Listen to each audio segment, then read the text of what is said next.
weeks and days. Welcome, your governor, Andy Beshear.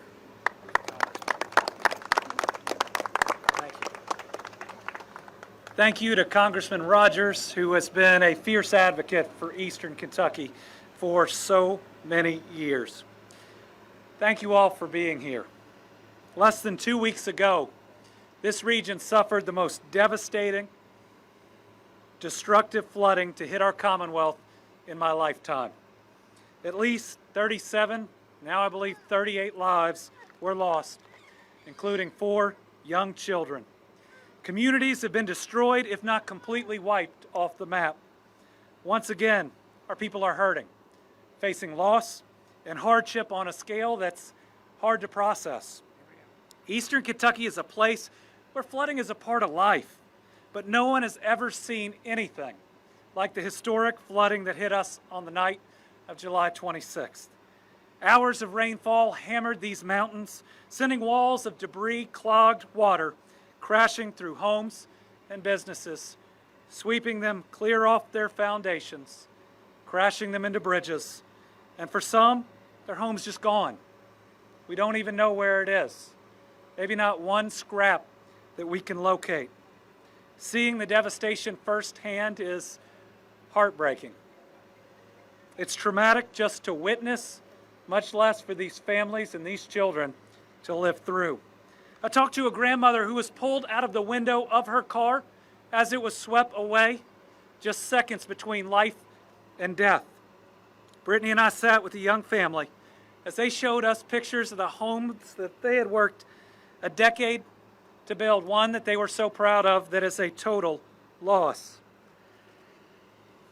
And as I stood at the site where we lost those 4 children, nothing remains of that house but a little plastic swing is still sitting in the back where they would push 1 or 2 of those children, the oldest of which was in 2nd grade.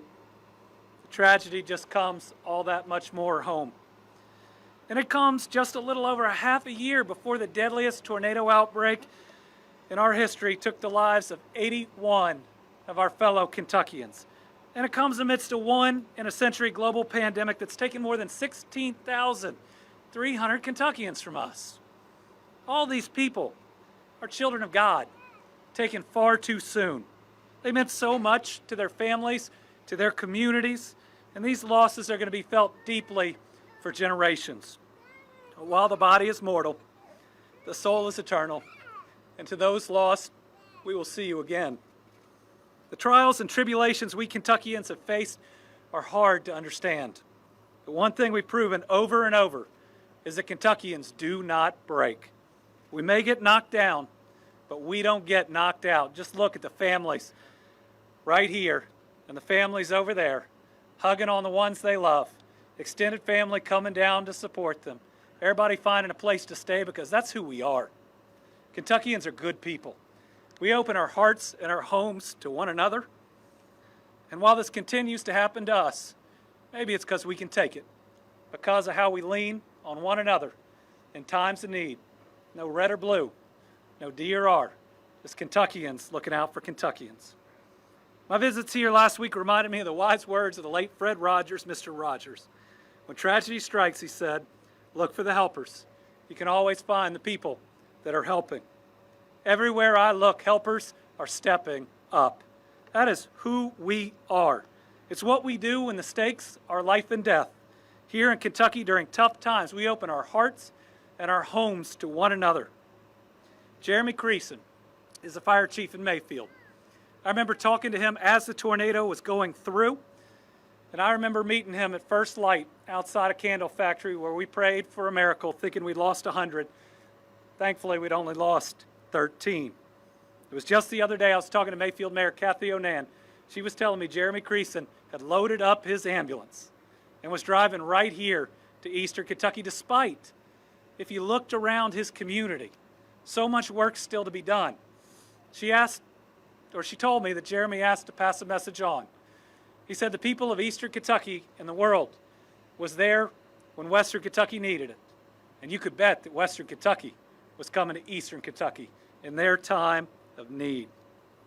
We've also once again seen the professionalism and outright heroism of the Kentucky National Guard, Kentucky State Police, Fish and Wildlife personnel, Kentucky Emergency Management, and local first responders who showed up, just not from here, but from all over. The Lexington Fire Department, trying to get to Hazard, couldn't get through it, so they did over 60 rescues when they first hit water right here in Breathitt County. Mr. President, our Kentucky National Guard is the greatest guard in the country. Its members remind us that they are us. They are Kentuckians who are our neighbors, who in incredible times get called to service, and they never let us down. But for every rescue of our first responders, there were 2 by community members, neighbors that may have had a kayak. There was a young man in Letcher County with a jet ski that, I'm not kidding you, rescued more than 10 people. Thankfully, having that in his garage, risking their lives to help one another. Stories of neighbors rushing from their own flooded homes to their neighbors. And let me tell you, I remember watching a cleanup, talking to somebody, pulling stuff out, saying, "Is this your house?" She said, "No, mine's 2 down, but we're going to finish this one before we get to mine." And we've seen so many outstanding young Kentuckians stepping up. It looks like one may have even given his life in the service of others. We have seen a remarkable response because we Kentuckians are remarkable people. And just as we promised our families in Western Kentucky, we are here for you, and we are not going anywhere. We'll be here for you in the days, in the weeks, and the months ahead. We are here until every life and every structure is rebuilt. You are not alone, and we are not alone. We have seen an outpouring of unconditional love from across the country. Millions of dollars and so many donations have come in. We need to ask, please, turn to monetary donations. We have received so much water, so many clothes, and the rest. We're having to find warehouses counties away just to put them in it. And as a state, we are not alone. I'd like to thank the entire team at FEMA, including Deanne Criswell, FEMA Administrator, and Region 4 Administrator Gracia Sheck, who have been here working with us. The administrator called me the moment a plane touched down that she was in, after I'd called her in the first hours of the flood. I want to thank the American Red Cross. One of the first calls I took, she was there on the other end of the line. I want to thank Emergency Management and Colonel Jeremy Slinker, as well as every local official that hasn't slept in more than 9 days. And I want to thank the Tennessee and West Virginia National Guard. There are Kentuckians that wouldn't be here today but for our neighbors giving their great resources. I want to thank our federal delegation, Senator McConnell and Paul, our entire House leadership, Rogers, Yarmouth, Barr, Guthrie, Massey, and Comer. Everybody was there when Eastern Kentucky needed us. And I am deeply grateful for President Biden. And it is an honor to welcome him and First Lady Jill Biden here to Eastern Kentucky. President Biden and his administration have acted with greater speed for that federal disaster declaration, as well as for individual assistance to our families, than I have ever seen. We recently got 100% coverage for a 30-day period that's going to help our local communities and get this area dug out faster. And now 12 impacted counties are eligible for individual assistance through FEMA. Every time we have a request, the answer has been a quick yes. And then how else can we help?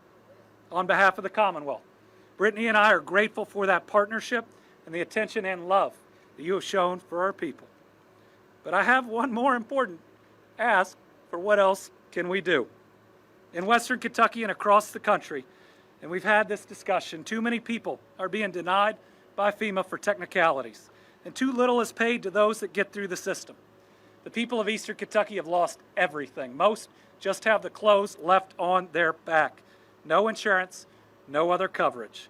Now is the time to fix this issue, and because of this president, FEMA is doing things to help our people right here, right now, that we have never seen done before, and we know under his leadership it'll continue.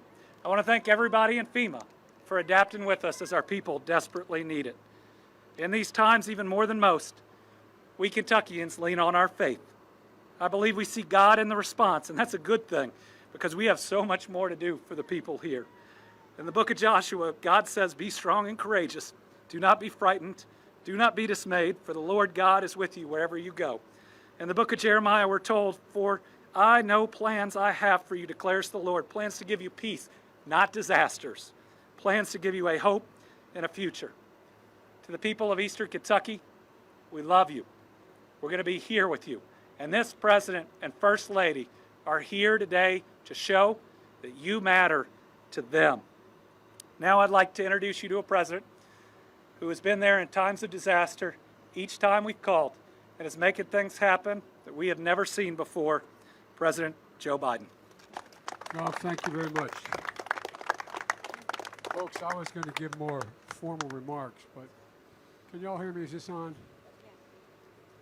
You know, I got to meet several families. Got to meet the family back here on this side of the road.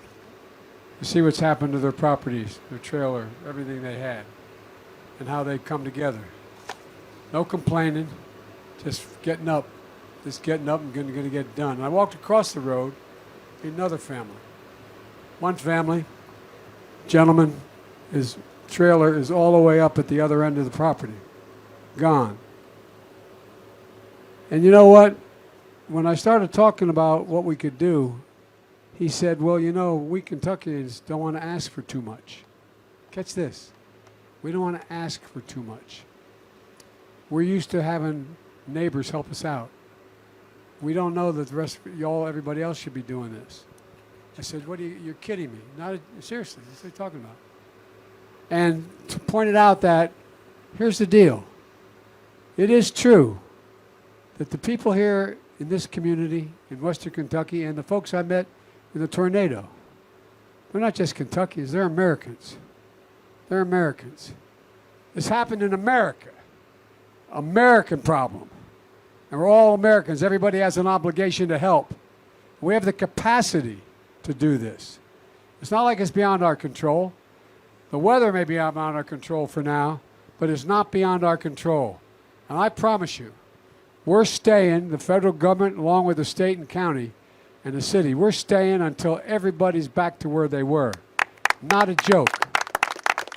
And one other thing I raised with the gov, we've never done this before, but because of a number of things we got done on a bipartisan basis, like a $200 million infrastructure project, like what we're doing today, what we passed yesterday, helping taking care of everything from health care to God knows what else.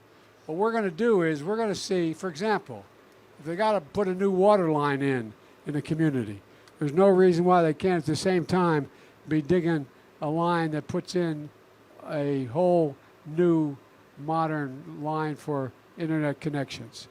Why? Why can't we do that? So this is going to be different. We're going to come back better than before.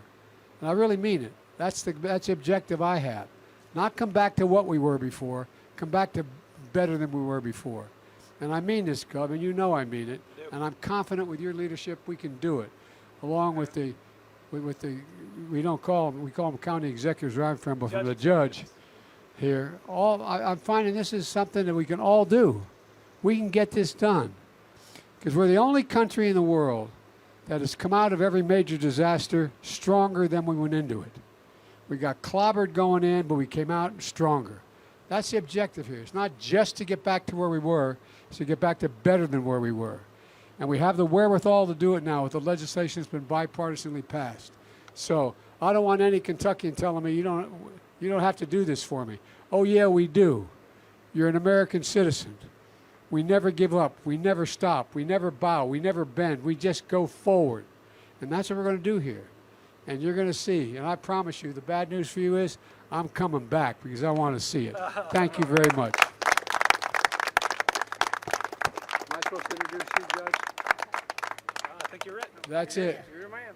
All right, now we're all going to run laps around.